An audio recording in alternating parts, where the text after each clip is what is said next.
आज बहुत गर्व महसूस कर रहा हूँ कि आपके समक्ष उद्घोषक की भूमिका में रहूंगा।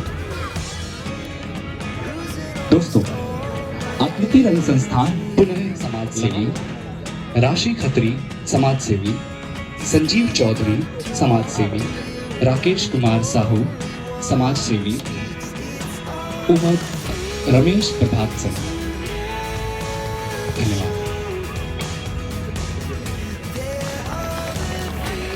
मित्रों, जोरदार तालियां इसमें होनी चाहिए।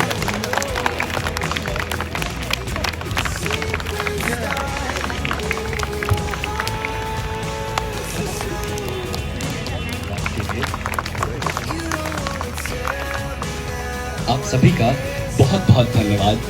अब बारी है आज की प्रस्तुति की। मैं आपको बताना खासकर मैं बुलाना चाहता हूं प्रथम प्रस्तुति के लिए the perfect art group Patna, जो बिहार से आई हैं, रंग संगीत हैं लेकर आ रहे हैं, द्रौपदी लोक कथा जो बिहार के भोजपुरी लैंग्वेज में लेकर आएंगे, और इसके बाद हमारे बिहार की सबसे प्रमुख होली गायन the perfect art group Patna India के निर्देशक हैं रमेश प्रभात सर, जो masters in performing arts Hyderabad central university से कर चुके हैं। कि सुंदर भैया भारत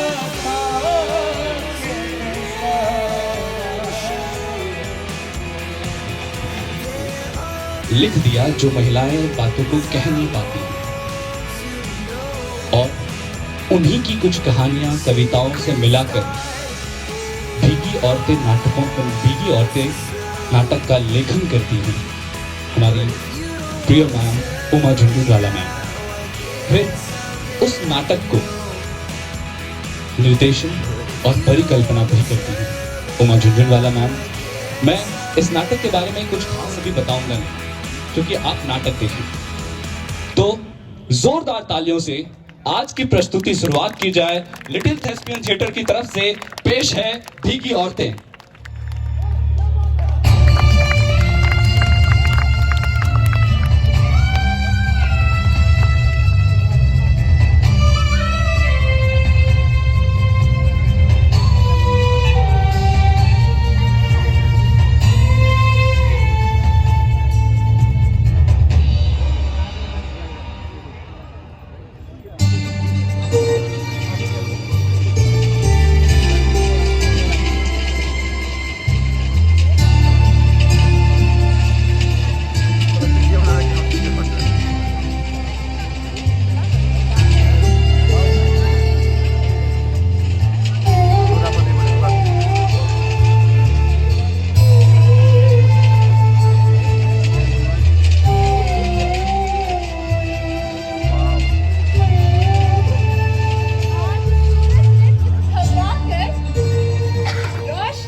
उतर गया। आसमान की हवा पर जाने क्यों पसीना आ गया। सितारों के बटन खोलकर उसने चांद का टुकड़ा उतार दिया। मैं दिल के कोने में बैठी, तुम्हारी याद इस तरह आई जैसे गीली लकड़ी में से गहरा और काला धुआं उठता है।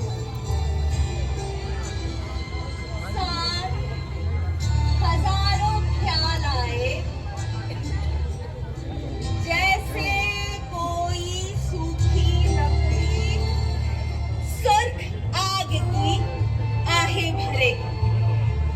दोनों लकड़ियां अभी बुझाई है। वर्ष कोयले की तरह बिखरे हुए, कुछ बुझ गए, कुछ बुझने से रह गए। वक्त का हाथ जब समेटने लगा तो पौरों पर छाले पड़ गए। तेरे इश्क के हाथ से छूट गई और जिंदगी की हांडियां टूट गई। इतिहास का मेहमान मेरे चौके से भूखा उठ गया।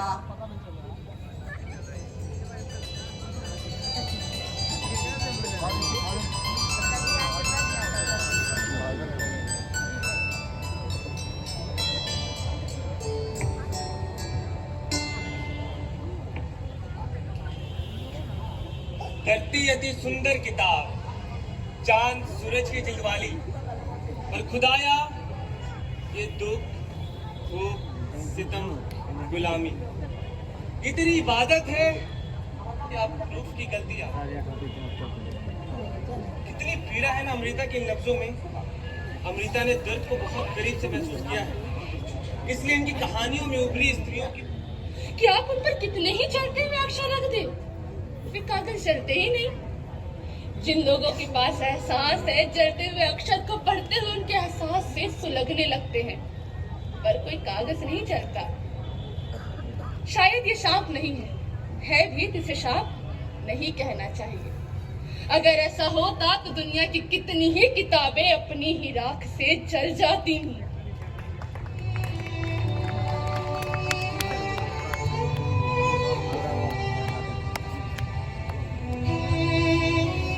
एक थी सारा,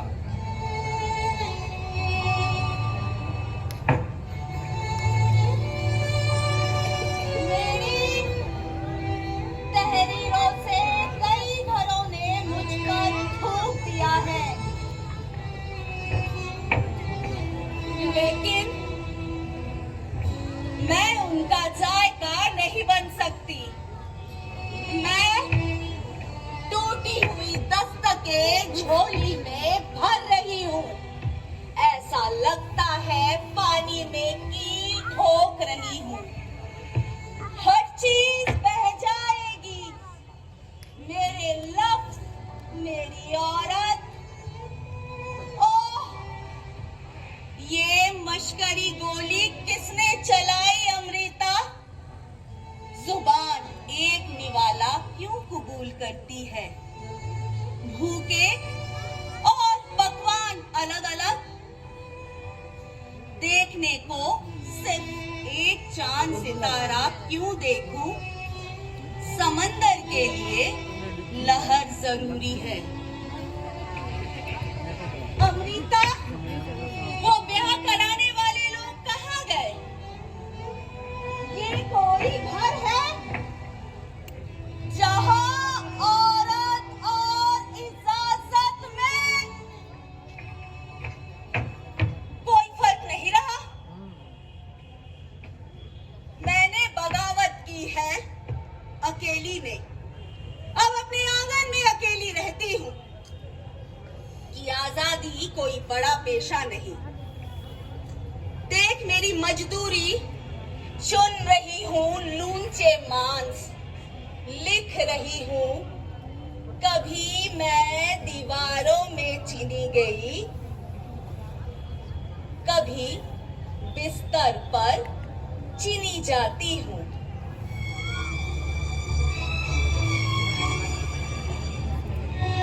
अमृता स्व और पर की हदों को बखूबी जानती है, इसलिए वो कहती हैं, कई घटनाएं जब घट रही होती हैं, अभी अभी लगे जख्मों से होती है, तभी उनकी कोई कसक अक्षरों में उतर जाया करती है। पढ़ते हुए लगता है कि हर दर्द की सूरत कमोबेश एक सी होती है। एक दिन कोई एक नाम वाला दुख ले दे रहा होता है, कल कोई दूसरे नाम वाला, पर शब्दों की स्याह ताकतें हर दर्द के माप को एक सा कर देती। तभी शोर मचा कि शहर की प्रसिद्ध गायिका नीलम जान वहाँ आ रही है। वो आई तो बड़े ही नाज नखरे वाली लगी। मेहमानों में खसुर फुसुर होने लगी। यही है शाह की कंजरी। आदाब। कहने वालियों ने शायद बहुत धीरे से कहा था, पर शाहनी के कानों में आवाज पड़ रही थी, कानों से टकरा रही थी।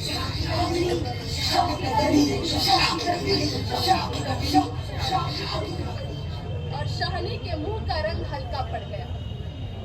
मगर थोड़ी देर में ठीक भी हो गया, क्योंकि वो लड़के की माँ थी। आओ सजन तुम हमारे द्वारे, सारा झगड़ा खत्म हो जाए। हमारी अटरिया पे आओ सावरिया, देखा देखी बालम हो जाए। हमारी अटरिया पे आओ सावरिया, देखा देखी बालम हो जाए। हमारी अटरिया पे। नीलम जान जब गा चुकी थी तो शाहनी ने एक 100 का नोट उसके आंचल में डाल दिया। ये ले। यह देख, तमंचा जान का मुंह छोटा सा हो गया, मगर अपना गुरूर कायम रखने के लिए उसने वो नोट वापस करते हुए कहा, रहने दे शाहनी, आगे भी तेरा ही दिया खाती। और इस प्रकार खुद को शाह से जोड़कर उसने शाहनी को छोटा सा कर दिया। शहानी के मुंह का रंग हल्का पड़ गया। उसे लगा कि भरी सभा में शाह की कंजरी ने शाह से अपना संबंध जोड़ उसकी हत्या कर दी थी, पर शहानी ने खुद को थाम लिया और नोट पकड़ाती हुई जोर से हंस पड़ी। शाह से तो तूने नित लेना है, पर मेरे हाथ से तूने फिर कब लेना है? चल आज रख ले। और नोट पकड़ती हुई शाह की कंजरी एक ही बार में हीनी सी हो गई। और कमरे में शहानी की साड़ी का सगुन वाला गुलाबी रंग फैल गया।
समझने में असमर्थ था। दोनों के पास अपना अपना बल था, मगर अपनी अपनी अपाहिज अवस्था का। दोनों के पास एक एक सहारा। हार का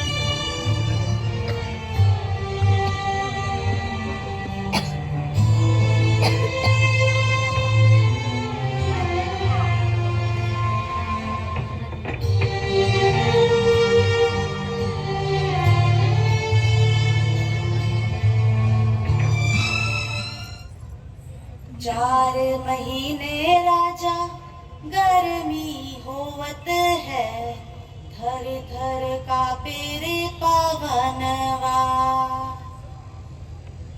4 महीने राजा बरखा होवत है, थर थर कांपे रे बदरवा। हो बैरी कैसे काटू जो बनवा, हो बैरी कैसे काटू जो बनवा। मेरी मुंदरी में लागो नगिनवा, कैसे काटू जो बनवा। बैरी बीबी जी, बीबी जी।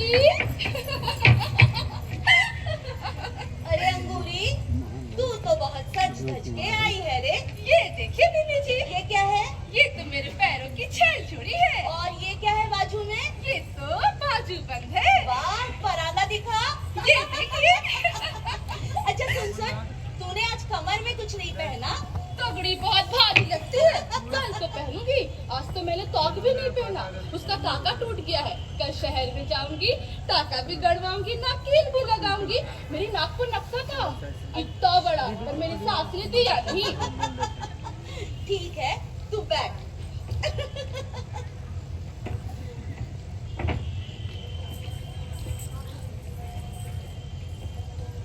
इस तरह अंगूरी अपने चांदी के गहने एक नखरे से पहनती थी और एक नखरे से दिखाती थी। अंगूरी प्रभाती की दूसरी बीवी थी। उससे आयु में बहुत छोटी। प्रभाती ठिकने कद का, कसूड़े जैसा ढके हुए मुंह का बदसूरत आदमी, जबकि अंगूरी बड़ी मासूम और खूबसूरत थी। अरे अंगूरी, जी बाबूजी। क्या कर रही है? बस ऐसे ही। तू तो पूरी मोहल्ले की रौनक बन गई है। तो ये चांदी के झांझरे पहनकर छलक छलक करती हुई मोहल्ले की रौनक बन गई है। बाबूजी, अरे सच कह रहा हूँ, एक झांझर तूने पाँव में पहनी हुई है और एक झांझर तेरे हंसी में है। बस बाबूजी।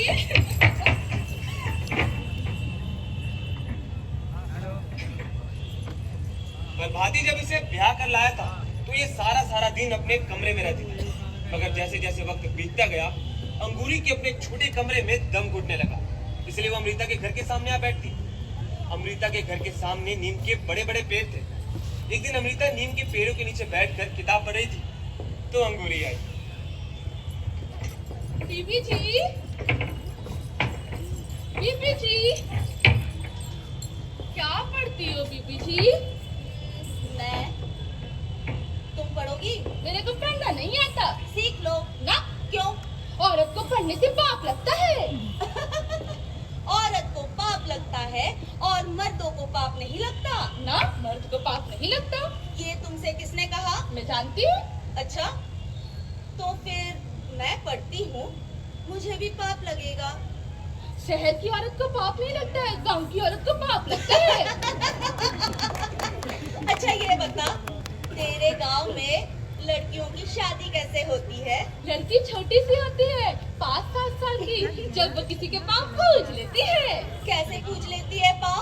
लड़की का बाप फूलों की एक थाली ले जाता है, साथ में रुपये और लड़के के आगे रख देता है। अच्छा, लेकिन ऐसे तो लड़की के बाप ने पाँव पूजे, लड़की ने कैसे पूजे? लड़की की तरफ से न पूछे। लेकिन लड़की ने तो उसे देखा तक नहीं। लड़कियाँ नहीं देखती। लड़कियाँ अपने होने वाले खाविंद को नहीं देखती। ना, कोई भी नहीं देखती ना, बस वे जो लड़कियाँ प्रेम करती है ना, वे देखती है। अच्छा, तेरे गांव में लड़कियाँ प्रेम भी करती हैं। कोई कोई जो प्रेम करती है तो पाप नहीं लगता, पढ़ती है तो पाप लगता है। उस हिसाब से प्रेम करती है तो भी पाप लगेगा। लगता है ना, बड़ा वाला पाप लगता है। तो फिर प्रेम क्यों करती है? ये तो बात ये होती है कि जब कोई आदमी किसी छोकरी को कुछ खिला देता है तो वो प्रेम करने लग जाती है। कोई उसे क्या खिला देता है? एक जंगली बूटी होती है, बस वही पान में डालकर या मिठाई में डालकर खिला देता है, फिर छोकरी उससे प्रेम करने लग जाती है। फिर उसे वही अच्छा लगता है, दुनिया का कुछ भी अच्छा नहीं लगता।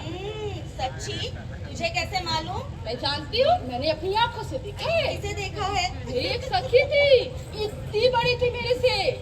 फिर क्या, वो तो पागल हो गई इसके पीछे, शहर चली गई इसके साथ। लेकिन तुझे कैसे मालूम कि उसने तेरी सखी को जंगली बूटी खिलाई थी? बर्फी में छिपा कर खिलाई थी, और नहीं तो क्या, वैसे ही अपने माँ बाप को छोड़कर चली जाती।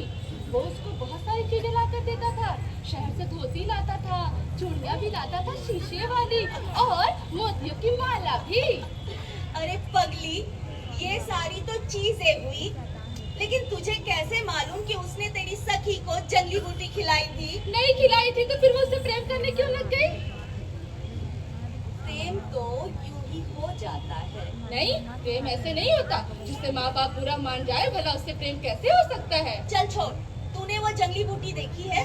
मैंने नहीं देखी, वो तो बहुत दूर से लाते हैं, फिर पान में छिपाकर या मिठाई में छिपाकर खिला देते हैं। मेरी माँ ने तो पहले ही कहा था कि कभी किसी के हाथ से मिठाई नहीं खाना। अच्छा किया, तूने कभी किसी के हाथ से मिठाई नहीं खाई। मगर तेरी उस सखी ने क्यों खाई? बावरी हो गई थी बेचारी, बालों में कंघी नहीं करती थी, रातों को उठ उठ कर गाती थी। क्या गाती थी? पता नहीं क्या गाती थी। जे कोई जड़ी बूटी खा लेती है बहुत गाती है, रोती भी बहुत है। अच्छा बीबी जी मैं चलती हूँ, खाना बनाने को वक्त हो गया है।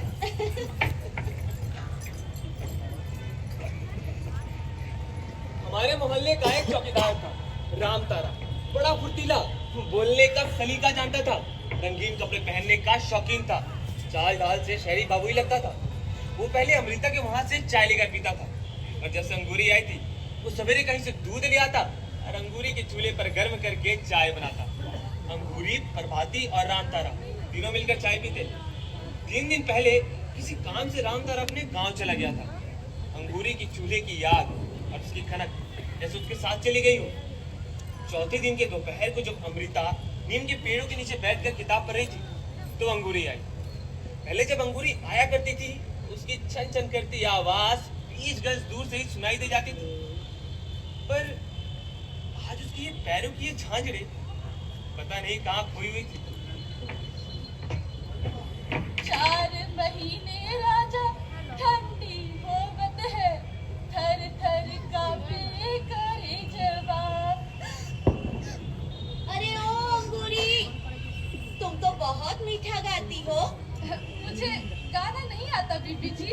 आता तो है, पूरा गाकर सुनाओ ना। ये तो मेरी सखी गाती थी, उसी से सुना है। मुझे भी पूरा सुनाओ। ऐसी ही गिनती है बरस की, 4 महीने ठंडी होती है, 4 महीने गर्मी और 4 महीने बरखा।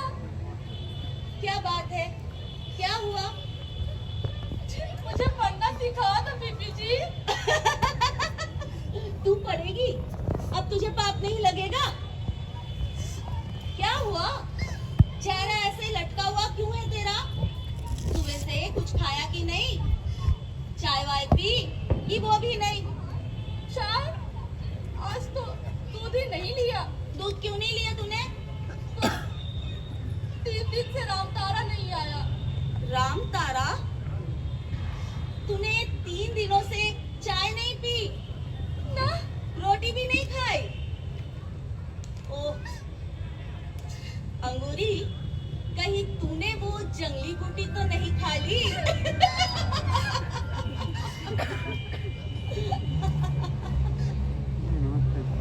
अंगूरी की आंखों से आंसू बह निकले और गीले अक्षरों से बोली और मुझे देखकर कहा कि मैं उसके घर जाकर अलमारी के अंदर वाले दराज में रखूं। अस्पताल में दादी, पापा और बड़े भाई भी आए थे, लेकिन माँ ने ना जाने क्यों ये काम उन्हें नहीं सौंपा। सब लौटने लगे थे तो माँ ने मुझे इशारे से रुकने के लिए कहा। सब चले गए तो माँ ने अचानक से तकिए के नीचे से ये मुसा हुआ रुमाल निकाला। रुमाल की कसी हुई गांठ को खोलने की उनमें हिम्मत नहीं, और इसकी टांगे दोनों पहचान नहीं आ रहे। ये मिट्टी की बनी हुई शिव जी की मूर्ति इनके बाएं नहीं है, जैसे देवता अपाहिज होकर बैठे हुए हैं। मुझे याद है मेरा बचपन बहुत खुशी में बीता था। अक्कर बक्कर बम्बे बम, 80 90 पूरे 100 में लगा धागा, चोर निकल के भागा। मैं तुम दोनों को पकड़ूंगा।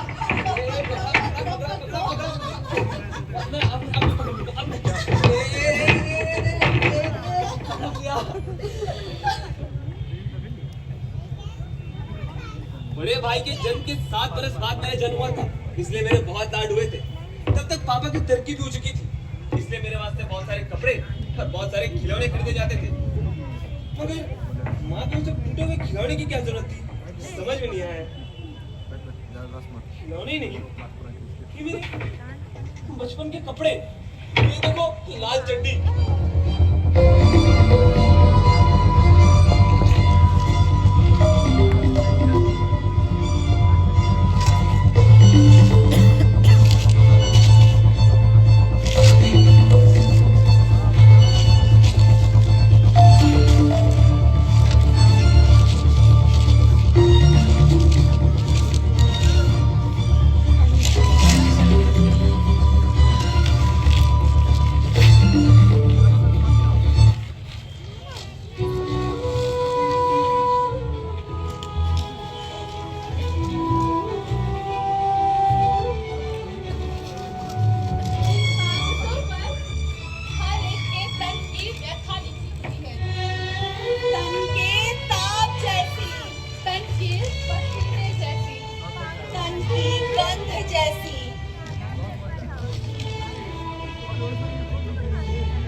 सब खत है बम्बई वाले चाचा जी के मेरी माँ के नाम। तरह तरह की गंध मेरे दिमाग पे चढ़ रही है। किसी खत से खुशी और उदासी की मिली जुली गंध उठ रही है। वीनू, जो आदम और हव्वा खुदा के बहिश्त से निकाले गए थे, वो आदम मैं था और हव्वा तुम थी। किसी खत से विश्वास की गंध उठ रही है। वीनू, मैं समझता हूँ कि पत्नी के तौर पर तुम अपने पति को इनकार नहीं कर सकती, मगर तुम्हारा जिस्म मेरी नजर में गंगा की तरह पवित्र है और शिव जी की इस गंगा को मैं अपनी जटा में धारण कर सकता हूँ। किसी खत से निराशा की गंध उठ रही है। वीनू, मैं कैसा राम हूँ?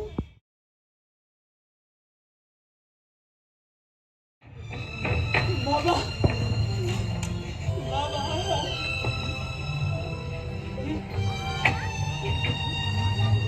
ये मुंबई वाली चाचा भी। ये तो मिसेस चोपड़ा है। ये तो मिस नंदा, जिन्हें मैं जानता नहीं। ये क्या हो रहा है? मेरे सामने खाना बदोश ऐसे कई लोग आकर खड़े हो गए जिन्होंने कमर के नीचे कोई कपड़ा नहीं पहना हुआ है। जानते हो, खाना बदोश औरतें अपनी कमर से अपनी घघरी कभी नहीं उतारती है। मैली घघरी बदलनी हो तो सिर की ओर से नई घघरी पहनकर अंदर से मैली घघरी उतार देती है। और जब किसी खाना बदोश औरत की मृत्यु हो जाती है तो भी उसके शरीर को स्नान कराते समय उसकी नीचे की घघरी सलामत रखी जाती है। कहते हैं वे अपने कर्म के नीचे बड़ी नेफे की लकीर में अपने मोहब्बत का राज खुदा के मखलूक से छिपा कर रखती है। वे वहाँ अपने मनपसंद मर्द का नाम छिपा कर रखती है जो खुदा की आँख के अलावा और कोई नहीं देख सकता। तो फिर मेरे आँख को खुदा की आँख वाला शाप क्यों मिल गया? मैं अपने सामने ऐसे औरतों और मर्दों को क्यों देख रहा हूँ जिन्होंने कमर के नीचे कोई कपड़ा नहीं पहन रखा है, जिन्हें देखना सारे मखलूक के लिए गुनाह है। ईश्वर की आँख ईश्वर के चेहरे पर हो तो वरदान है, इंसान के चेहरे पर हो तो श्राप बन जाती है। ये माँ, पापा, चाचा, मिसेस चोपड़ा, मिस नंदा, इनमें से कोई भी खाना बदोशों के काफिलों में से नहीं है। पर खाना बदोशों की परंपरा शायद सारी मनुष्य जाति पर लागू होती है। सबकी घघरिया और सबकी तहमतों पर जहाँ उनके कमर के नीचे न जाने माटी रंग है।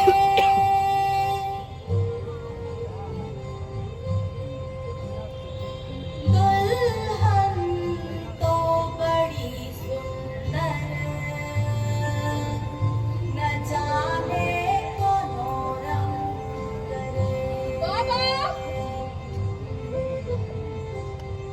न जाने मैया की दुखिया। बाबा, तो गाइज आज लास्ट डे है और आज जो नाटक प्रस्तुत किया गया है वो भीगी औरतें हैं।